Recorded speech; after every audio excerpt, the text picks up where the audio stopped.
Hello tout le monde, je vous retrouve aujourd'hui dans une nouvelle vidéo qui sera ma pile à lire de l'été avec mes petits objectifs également pour les mois de juillet, août et la grande partie là, du mois de septembre.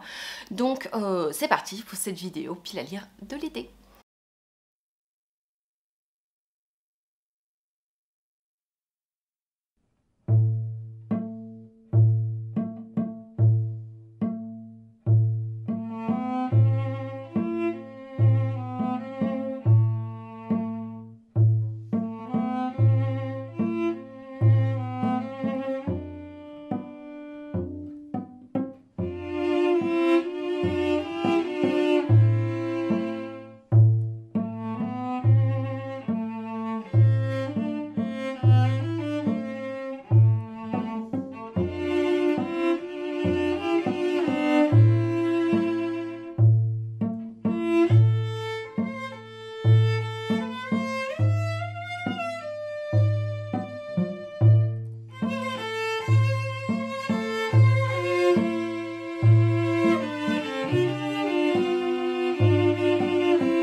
Avant de passer à la liste de livres que je souhaite lire cet été, j'ai envie de me fixer quelques petits objectifs et j'avais envie de les partager avec vous.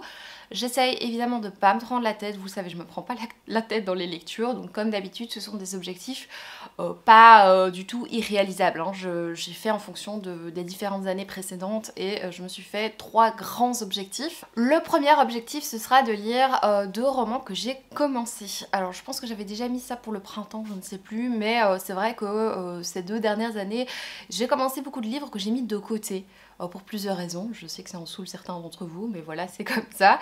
Voilà, c'est des livres que j'ai mis de côté et il y en a certains que j'ai envie de reprendre. Je pense à certains livres là que j'avais mis, je pense à Mexican Gothic que j'avais mis de côté, je pense à, enfin voilà, certaines lectures que j'avais commencé puis que j'ai mis de côté parce que ça convenait plus à mon mood du moment, parce que voilà, plein de raisons, hein, je vous en ai déjà pas mal parlé.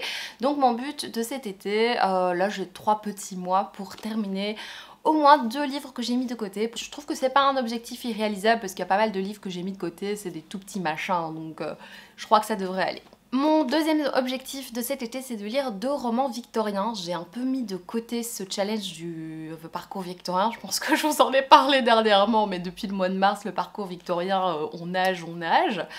Alors que j'aime beaucoup cette littérature, il y a d'ailleurs une de mes lectures qui est un coup de cœur hein, de l'année. Et donc je me dis mais pourquoi je ne continue pas. Je sais qu'au mois de juillet on peut choisir l'auteur, donc je pense qu'au mois de juillet, si je respecte évidemment mon objectif, je lirai soit un auteur que j'ai pas lu du coup, hein, ce serait l'occasion, ou alors je lirai je sais pas encore, enfin, ou je relirai Anne Brontë, enfin vous voyez, je sais pas encore trop. Et au mois d'août, je pense qu'il faut lire Le mystère de Lady Audley, donc vous le verrez dans la pile à lire. Celui-là, il me tente depuis très longtemps, et donc je suis trop contente, c'est au mois d'août. Et au mois de septembre, je sais plus ce que c'est, mais on verra. Enfin, le but déjà, c'est d'en lire 2 pour rattraper un petit peu mon retard pour ce challenge, mais sans pression aucune. Et le dernier objectif, alors ça c'est un truc plus personnel qui va peut-être choquer certains d'entre vous. Je me suis fixé un budget d'achat de livres pour cet été. Alors c'est quelque chose, en général, j'ai remarqué les 2 dernières années, je n'achetais presque pas de livres en été. J'arrivais même à faire des no-buy. Je sais que l'année dernière, j'avais presque passé 2 mois, je crois, sans acheter de livres. Je sais pas, peut-être que je dis des conneries, hein, je sais plus, mais je sais que ça avait été très long sans acheter de livres. Et du coup je me suis dit bah autant me fixer un budget, surtout que je sais qu'il y a une rentrée littéraire au mois d'août et donc j'ai pas envie de péter un câble fin août et d'acheter 10 000 livres, donc ce challenge comprend le 1er juillet au 21 septembre, un truc comme ça. Et mon but sur ces 2 mois et demi, c'est de ne dépenser que 50 € de livres. Et vous allez me dire, oh là là, c'est beaucoup et tout. Bah en fait pour moi non. Et je suis pas obligée de les dépenser, hein, ces 50 €, c'est simplement que je vais essayer de ne pas les dépasser. Vous allez me dire en seconde main, franchement, t'abuses, tu peux en acheter énormément à ce prix-là, des livres à 1 €. Mon but évidemment c'est pas de suracheter des livres. En général en juillet-août j'ai pas tellement envie d'en acheter de toute façon.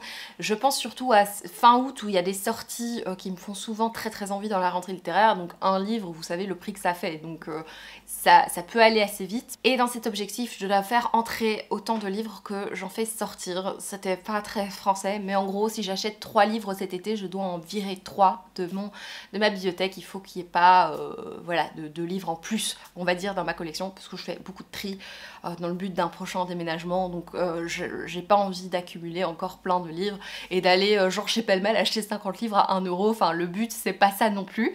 Voilà, donc je sais que ça peut paraître un peu bizarre pour certains, oh là là, 50 euros c'est beaucoup, mais en fait sur 2 mois et demi c'est pas énorme, hein, en considérant surtout qu'il y a la rentrée littéraire fin août début septembre.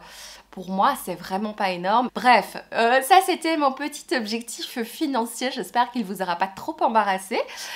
Voilà, c'est tout pour cette partie objectif et on va passer à la liste de livres que j'ai envie de lire. On va passer donc à la pile de livres que j'ai envie de lire cet été. Donc comme d'habitude quand je fais des piles à lire, je fais pas un disclaimer mais je vous avertis, moi je fais des piles à lire tous les mois avec une liste de livres que j'ai envie de lire le mois et en général j'ai remarqué depuis plusieurs mois que j'en lis 3 sur la grande sélection par mois. Donc ici il y a à peu près 25 livres, un truc comme ça, et donc mon but c'est d'en lire au moins 5 quoi, de cette sélection, mais voilà, c'est comme ça. Moi, quand je fais des piles à lire, mon but n'est pas de tous les livres, hein. Mon but n'est pas de tous les lire, je lis toujours des trucs à côté parce que au fur et à mesure de mes lectures, je termine un livre, j'ai envie d'en lire un autre, enfin vous voyez ce que je veux dire.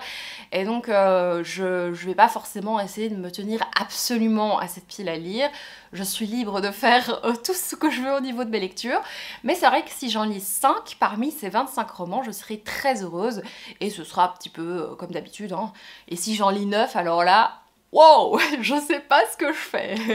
En ce moment, j'ai un rythme de lecture un peu compliqué parce que voilà, c'est la fin d'année, je vous en ai déjà parlé en vlog, mais en mai-juin, pour moi, c'est vraiment très chargé. Et j'ai eu en plus l'idée la plus stupide de toute ma vie, c'est-à-dire d'ouvrir une seconde chaîne YouTube au mois de juin, sachant que le mois de juin, eh bien c'est le mois où j'ai le plus de travail sur toute l'année, en plus c'est le mois le plus stressant, et moi, comme une fleur, c'est le cas de le dire, j'ai ouvert une seconde chaîne. Donc vous imaginez bien que tout le temps que j'ai de libre, je le passe à cette chaîne, pour le moment, hein, ça va pas être comme ça tout le temps, mais là, j'avoue que c'est un peu, pour mon rythme de lecture, c'est pas top. Et donc, c'est vrai que là, en ce moment, je lis quand même assez lentement, mais j'ai hâte de reprendre un rythme de lecture, là, la semaine prochaine, quand j'aurai un peu terminé toutes ces gros objectifs de travail. En tout cas, tout ça pour dire que je suis en train de lire 2 romans. Je suis en train de lire Vespertine de Margaret Rogerson. Je sais pas où je l'ai foutu, donc je mets une photo là. Et donc il fait partie de la pile à lire de l'été, puisque on va dire qu'on est déjà en été, hein. Et je suis également en train de lire Svastika de Tanizaki, qui est dans un état... mais on admire, hein. Svastika, c'est un roman d'un auteur japonais, je vous ai déjà parlé de cet auteur. Ici c'est un roman qui est sorti en 1928, donc on fait un grand écart entre Vespertine et Svastika, ça n'a rien à voir, mais justement j'aime bien lire des livres très différents en même temps. Je suis au début et j'accroche plutôt bien, bon je suis page 20, on va pas non plus crier aux victoires. Ensuite une jeune femme qui parle, qui s'exprime en tu à un personnage masculin, on ne sait pas qui c'est, et elle va raconter un petit peu son passé, et elle explique notamment une aventure un peu bizarre qu'elle a eue alors qu'elle était en cours de peinture. Elle était en train de dessiner, de peindre plutôt un portrait, et le directeur de l'école vient la voir et lui dit oui en fait le visage que vous dessinez, que vous peignez pardon, n'est pas celui du modèle, vous êtes en train de peindre une autre personne, et en gros il essaie de lui dire qu'elle a un bunch pour un personnage féminin de cette école. Et voilà, c'est un peu bizarre pour le moment, mais je suis très intriguée. Ça ressemble pas du tout pour le moment au pont des machins que j'ai lu là de Tanizaki, la fille ne sait plus parler. Voilà, mais pour le moment j'aime bien. Je le prends avec en ce moment parce que c'est un livre aussi assez léger, donc en ce moment je privilégie mon dos. Et pour faire une super transition avec les livres suivants, justement cet été, moi en juillet-août, je ne donne pas cours. Donc je vais pas avoir le problème de devoir absolument porter des livres pour aller bosser, ça va être trop lourd, machin. Je peux lire chez moi, je sais, j'ai de la chance, voilà. Et du coup, j'ai mis quand même dans cette pile à lire 1, 2, 3, 4, 5 livres qui sont quand même assez mastoc, assez lourds à porter, et donc ce sont des livres que je lirai a priori chez moi. Alors, le premier, il s'agit d'Engrenage et Sortilèges de Adrien Thomas. Alors, Adrien Thomas, c'est un auteur que j'ai très envie de découvrir. Ça fait quelques semaines, là, quand je passe parfois en librairie, je demande « Vous avez un d'Adrien Thomas ?» parce que j'ai envie de lire un de ses livres. Et en fait, je me rends compte que j'en ai déjà à la maison. Et notamment, Engrenage et Sortilèges, je pense qu'on est dans un mélange entre fantasy et steampunk. En fait, je pense pas du tout, je viens de le lire derrière, donc je triche. Et en fait, j'ai relu, parce que j'ai parcouru ma bibliothèque hier pour choisir cette pile à lire, et j'essaie de prendre des livres un petit peu... que j'ai un peu délaissé, auxquels je faisais plus trop attention, j'ai essayé de les prendre, de lire les résumés, et celui-là m'a fort intriguée. Effectivement, on va suivre différents personnages qui sont élèves dans une prestigieuse académie de sciences, et un jour on va suivre une apprentie mécanicienne et un jeune mage qui vont échapper à un enlèvement, ils vont devoir fuir tous les deux, et c'est un peu, je pense, un enemies to lover, j'espère pas trop romance, hein, parce que en ce moment je suis pas trop là-dedans, mais je pense que ça va être sympa, parce que il me semble qu'Adrien Thomas, je crois qu'il est drôle, enfin il écrit avec un certain humour, donc, enfin je pense, hein, j'ai pas lu encore, donc je dis peut-être n'importe quoi, mais ça a l'air super fun, le résumé me tente beaucoup, donc là c'est chez Rajo, un petit livre jeunesse. Ensuite, dans ma pile à lire, j'ai mis un livre qui était dans une wishlist pendant très longtemps, j'ai fini par craquer, et comme d'habitude, bah je l'ai pas lu quoi. Enfin, c'est n'importe quoi. Et celui-là également, il est assez lourd. C'est un de chez Electrogène, des éditions Gulfstream. C'est Point de fuite de Marie Colo et Nancy Guibert. C'est un livre écrit à 4 mains. Je pense que c'est une histoire d'une lycéenne. Je pense qu'il y a une relation toxique avec un ami, je ne sais plus trop. Vous allez me dire, oh là là Isabelle, tu te lances dans des trucs pas très joyeux pour l'été. Je vous avoue que je fais pas partie des gens qui cherchent absolument des lectures doudou, réconfortantes pour l'été. Justement, j'aime bien me prendre la tête, et enfin vous voyez, j'aime bien lire des choses très variées. Et j'ai pas forcément le besoin de lire des romances doudou, réconfortantes. Je pense même qu'il n'y a pas une seule romance dans cette pile à lire, j'ai l'impression. Moi c'est plus en automne-hiver où que j'ai envie de trucs un peu justement réconfortants, parce que c'est en automne-hiver que t'es déprimé de la vie quoi, enfin que je suis déprimée de la vie, que c'est horrible, qu'il fait froid, même si j'adore cette saison, c'est plutôt là que j'ai envie de trucs réconfortants et que je vais me prendre à lire de la romance. Donc là on n'est pas sur un truc très joyeux je pense, mais il me tente énormément. J'ai envie, alors j'ai mis un graphique dans cette sélection, mais j'en lirai forcément d'autres, hein, parce que j'ai aussi beaucoup de graphiques très très lourds que que je vais lire chez moi. Je vais sans doute me faire des petits challenges aussi de lecture, j'ai trop hâte. Il y en a un que j'ai mis parce que ça fait longtemps qu'il est dans ma wishlist, et enfin ça fait longtemps surtout qu'il est dans ma pile à lire, c'est Aria. Je sais qu'à l'époque c'était Lemon June qui en avait parlé très très bien, et depuis qu'elle en a parlé, bah forcément j'ai craqué. On est au 24e siècle, on est sur Mars, donc Mars a été terraformé, et ils ont choisi comme esthétique le modèle de Venise, donc ça a l'air trop sympathique. Ensuite, j'ai décidé, alors peut-être qu'il était déjà dans une pile à lire celui-là, d'ailleurs celui d'après aussi, j'ai décidé de lire le dernier roman d'Olivier Norek, parce que moi j'avais lu la trilogie l'année dernière, en 2021 il me semble, et j'ai envie de lire celui-là quand même pas trop longtemps après quoi, vous voyez ce que je veux dire, j'ai pas envie d'attendre... voilà, d'avoir tout oublié et devoir relire le dernier tome. Non, moi j'ai lu Territoire sur tension. Je crois que le dernier c'était sur tension. J'avais beaucoup aimé sur tension. Et donc j'ai très très envie d'enchaîner avec Les Brumes de Capelan. J'espère que c'est tout aussi bien que les autres. Et encore un grand format, je crois qu'il y en a encore un autre que je dois aller chercher. C'est Les Chroniques de l'érable et du cerisier de Camille Monceau. Rien à voir. C'est un roman qui était déjà dans ma pile à lire du printemps. Je l'ai pas lu au printemps, mais je trouve que ça convient pour l'été. Ça fait un moment que je l'avais acheté et je sais pas pourquoi je l'ai toujours pas lu. On est dans le Japon du XVIIe siècle. Je sais pas trop si c'est de la fantasy ou si c'est plus un univers onirique. Je sais pas trop, ou alors un mélange des deux, hein, je ne sais pas. Mais je vais le découvrir avec énormément de plaisir, j'en ai entendu que du bien. Ensuite, j'ai mis un livre, alors celui-là il sera peut-être pour septembre, parce que je sais que j'avais lu ça en septembre l'année dernière. Bah, ce sera toujours l'été, hein. Et j'ai envie de lire le 3e tome de, vous savez, Les Chroniques de Sainte-Marie de Jodie Taylor. J'avais vraiment eu un presque coup de cœur la première fois que j'ai découvert ce roman.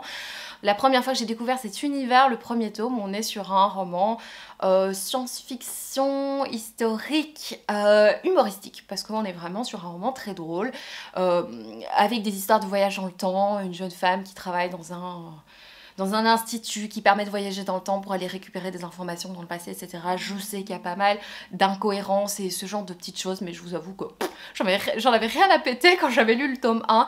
Ça m'avait peut-être plus dérangé dans le tome 2, mais dans le tome 1, vraiment pas du tout, parce que justement il y avait ce côté léger, sans prise de tête et très drôle.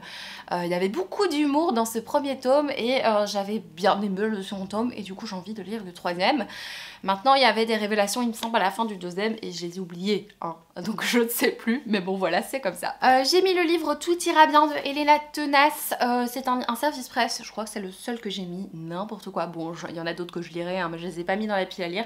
Celui-là j'ai prévu de le lire en juin. En juin, j'arrive pas à parler à la française. En juin, en juin. Oh bref, vous avez compris, j'ai prévu de lire bientôt, hein, puisque nous sommes le 22 juin. Ah merde, je l'ai quand même dit. Tout ira bien, c'est un roman qui parle du harcèlement scolaire. Je dis ça avec un grand sourire, mais en fait je crois que ça va être vraiment déprimant. Je pense que ça va être bien fait. Enfin, j'ai l'impression il était bien vendu ce livre, bien présenté.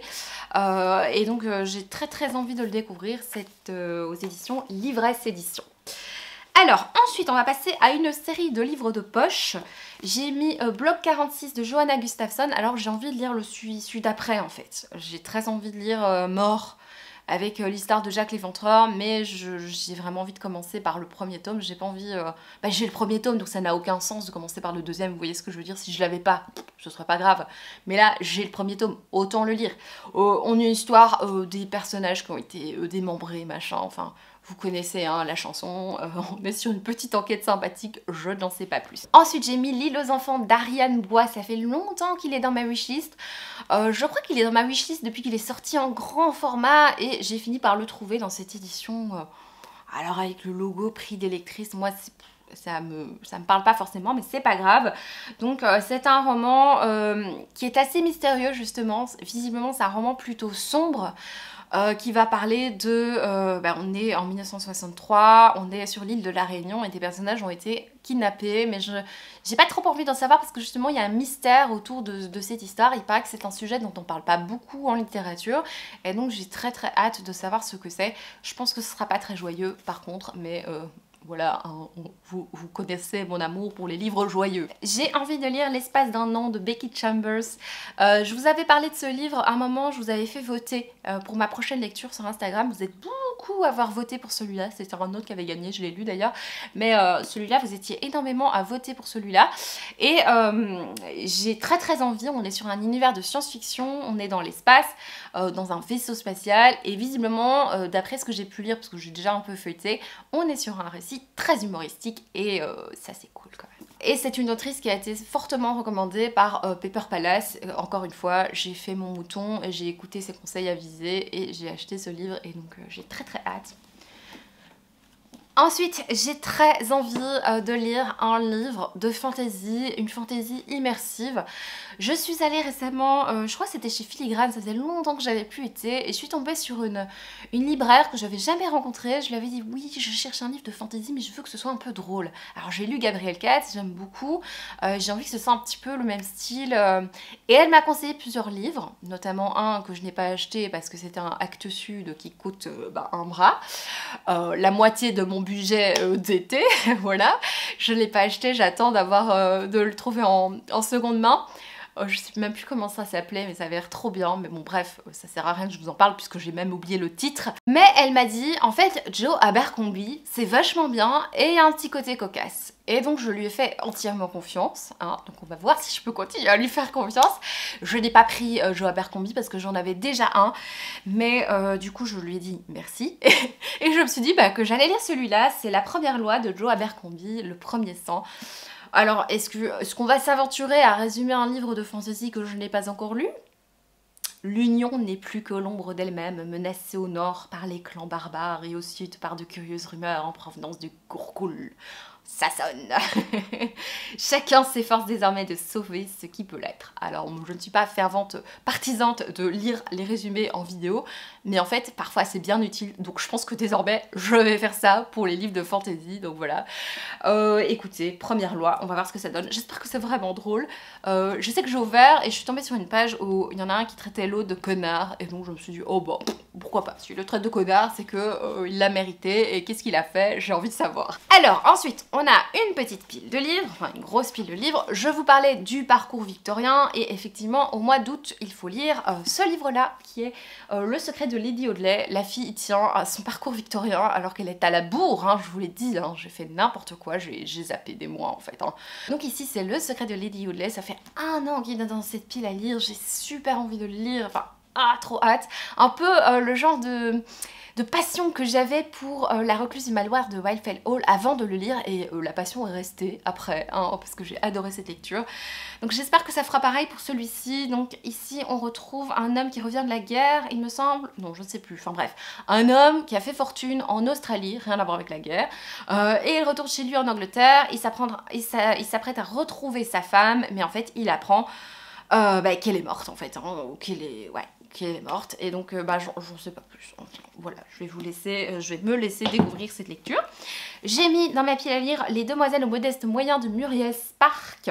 C'est un livre que j'avais découvert complètement par hasard, et ça a l'air vraiment chouette. C'est un livre qui a été redécouvert en fait. On est à Londres en 1945, on va suivre différents personnages qui vivent dans un pensionnaire, des jeunes femmes qui vivent dans le pensionnaire du club de Mage Tech, des Demoiselles aux modestes moyens. C'est un roman qui est paru en 1963. Visiblement, c'est l'une des plus grandes écrivaines écossaises du XXe siècle. C'est un bijou de causticité dans la même veine que Les Belles Années de Mademoiselle Brodie. Je ne sais pas ce que c'est, mais ça sonne bien. J'ai l'impression de vous avoir déjà dit ça. J'ai l'impression qu'il était déjà dans une pile à lire. Oh là là. La folie des piles à lire des chroniques du hérisson. Le suivant, je l'ai choisi pour le titre. Alors, j'en ai quand même choisi certains en rapport avec l'été, mais vous allez voir, c'est pas coquillage et crustacés. Enfin, un petit peu, mais c'est pas Peace and Love. Enfin, je pense que c'est un peu plus sombre. On a notamment Souvenir de la marée basse de Chantal Thomas, qui a été recommandé fois 1000 par Floris. Floris, salut si tu passes par là. Merci pour cette recommandation, mais je l'ai toujours pas lu en fait, c'est un peu honteux. En plus, il en parlait super bien, j'avais très envie de découvrir. Je l'avais cherché ce livre, et comme d'habitude, quand je cherche un livre pendant des semaines pour essayer de l'avoir en seconde main, gna gna gna, je l'ai toujours pas lu, hein. On nous dit « La gaieté vient de la mer, elle danse dans le mouvement des vagues, elle se relance à leur agitation continuelle ». Ça me fait penser qu'il avait co-signé aussi Laurent Mauvigné, et moi j'en ai acheté un de Laurent Mauvigné, j'ai oublié de le mettre dans la pile à lire. Oh, je vais peut-être le rajouter en stoom là, dans ma pile à lire. Ensuite, j'ai mis un Yasushi Inoue, le fusil de chasse, ça fait un moment aussi que je l'ai acheté. Alors j'espère que ça va aller, hein, parce qu'on parle de chasse quand même. Une végane qui lit un livre sur la chasse, ça peut être compliqué. C'est écrit en tu. D'ailleurs ce sont des lettres, 3 lettres adressées au même homme par 3 femmes différentes. Et c'est un récit tragique il semble, donc on va bien se marrer cet été. Ensuite, un livre que vous avez certainement vu dans d'autres piles à lire, il s'agit de L'immeuble Yacoubian de Ala El Aswany. C'est ça, El Aswany, qui est un auteur égyptien. C'est un roman qui a été présenté par Minas Reading. Je vous parle tout le temps de cette youtubeuse. Elle adore cet auteur. Franchement, elle en parle merveilleusement, et quand elle partage des extraits des romans de Ala El Aswany, à chaque fois je suis un peu subjuguée, et donc j'avais décidé d'acheter ça il y a quelques mois, et j'ai hâte. En plus on est chez Babel, donc je pense que ça va être trop bien. Voilà. Ça se passe en 1930, on va parler d'un immeuble, je pense qu'il y a un petit côté saga, pas familial, mais saga, différents personnages qui vivent dans le même immeuble. Voilà. On va voir ce que ça donne. Moi je suis très intriguée, et ce livre, ça a été écrit quand? C'est quand même intéressant à voir quand ça a été écrit. C'est sorti chez Actes Sud, non, c'est sorti en original en 2004, voilà. Ensuite, j'ai mis Le Tunnel de Ernesto Sabato. Ça, c'est censé être une lecture commune. Je rigole parce que le mot lecture commune n'est pas un mot que j'ai l'habitude de dire, parce que ça ne marche jamais. Les 3 lectures communes qui ont marché, c'est parce que c'était des thrillers, voilà, et que j'ai pu les déglinguer. J'espère que celle-là va marcher, Céline. On se rejoint hein, sur cette lecture, on va le lire ensemble d'ailleurs. Allez, ça devrait aller, vu petit comme il est, on devrait quand même s'entendre, on part ensemble en plus, donc ça devrait être Ok, donc c'est Le Tunnel de Ernesto Sabato, conseillé vivement par Jérémy Fell, hein, comme souvent. Et c'est une histoire d'un gars qui finit en prison et qui va raconter un peu sa vie, une histoire de peinture, une histoire de crime, une histoire de prison. Forcément, s'il est en prison, c'est pas... voilà, c'est qu'il a fait quelque chose de mal. Voilà, ensuite j'ai mis Annabelle de Lina Bex d'auteur. Je pense que la responsable principale, c'est Sèvres, il est bien ce livre. Je sais pas pourquoi je précise, mais au cas où. Voilà, c'est un roman, c'est un thriller, c'est une saga de thriller.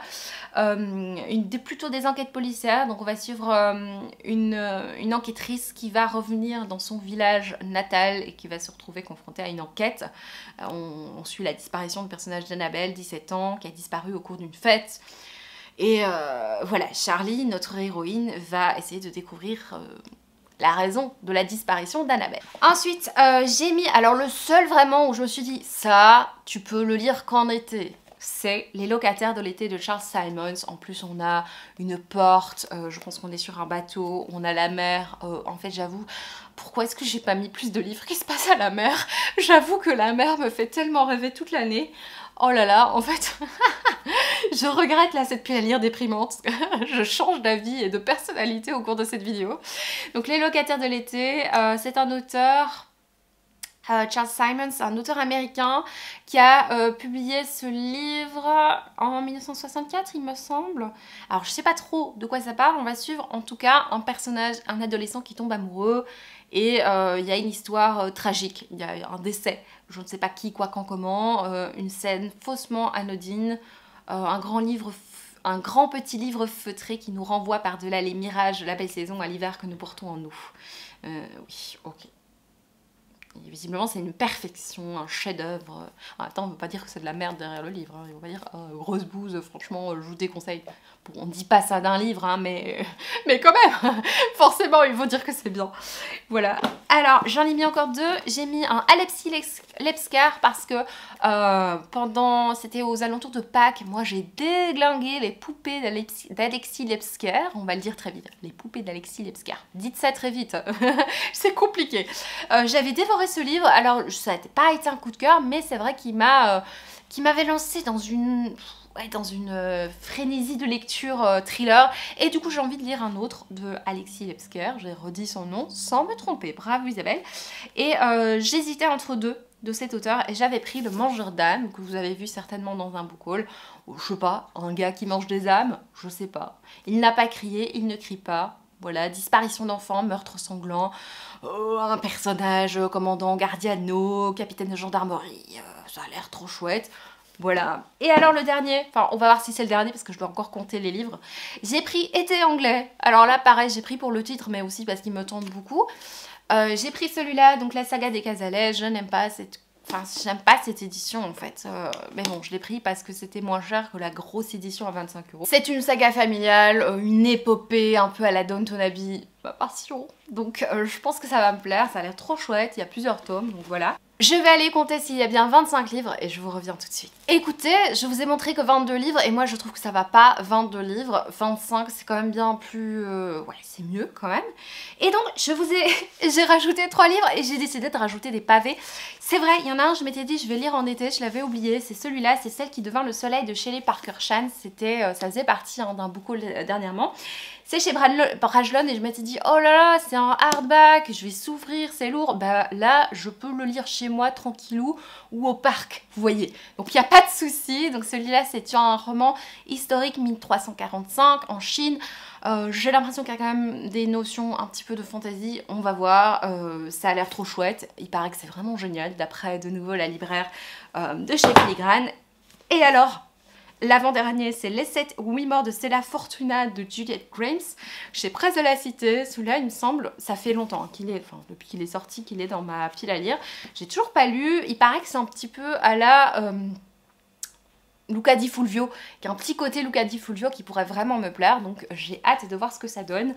On va suivre vraiment toute l'enfance, toute la vie de Stella Fortuna. Ça commence en Calabre et elle passe toute sa vie en Amérique, donc effectivement il y a un côté Luca Di Fulvio. Parcours de vie, j'aime beaucoup ce genre d'histoire, ouais, des histoires palpitantes de vie. D'ailleurs, il y a aussi un Isabelle Allende. Bon, en même temps, je vais pas sortir toute ma pile à lire. Celui-là aussi me tente bien, mais je sais pas si je pourrais tous les lire non plus. Hein. Au bout d'un moment, je peux le lire aussi, hein, mais je l'ai pas mis dans cette pile à lire. Et alors, le dernier, il est dans toutes les piles à lire, de tous les mois, de toutes les saisons, de chaque année, et je l'ai toujours pas lu. Est-ce que vous vous rendez compte que ce livre n'est jamais lu? Je ne l'ai toujours pas lu. Je crois qu'il a eu une trop grosse hype. Là, on n'en parle plus trop, donc je me dis que c'est le moment. Mais La Villa aux étoffes, pas besoin de résumer, un peu à la Downton Abbey.